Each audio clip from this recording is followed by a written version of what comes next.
শনিবার দুপুরে পুলিশি এসকর্ট সহ পুলিশের এক বড় অফিসার আগরতলায় যাওয়ার পথে উদয়পুর রাজারবাগ এলাকায় একটি বাইককে ধাক্কা মারে, আর এতে বাইকে থাকা তিনজন রাস্তায় পড়ে গুরুতর আহত হয়। এলাকার লোকজন এই ঘটনা দেখতে পেয়ে খবর দেয় অগ্নি নির্বাপক দপ্তরে। অগ্নি নির্বাপক দপ্তরের গাড়ি এসে আহত তিনজনকে গোমতী জেলা হাসপাতালে নিয়ে যায়। এরা হলো সুমন কুমার মলসম, গীতশ্বরী মলসম এবং আর গীতা মলসম, প্রত্যেকের বাড়ি পিত্তায়। এদিকে এই ঘটনায় এলাকাবাসী উদয়পুর সাবরুম জাতীয় সড়ক অবরোধ করে রাজারবাগ এলাকায়। এলাকাবাসীর অভিযোগ, ভিআইপি গাড়িটি পুলিশের কোনো অফিসারই ছিলেন না এই গাড়িতে।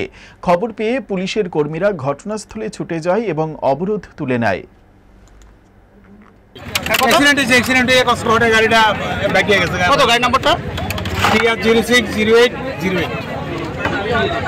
এখন কি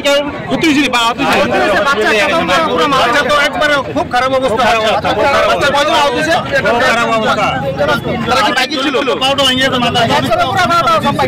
ছিল।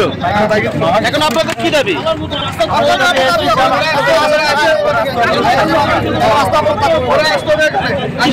কিসের গাড়ি ছিল?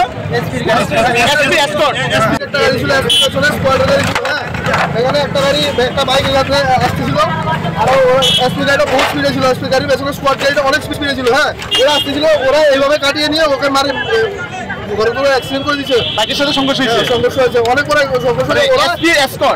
এসপি স্কোয়াড কোন জেলার এসপি সাহেব ছিল? এটা বলছে জানতে হবে কোন জেলার, বাট এখানে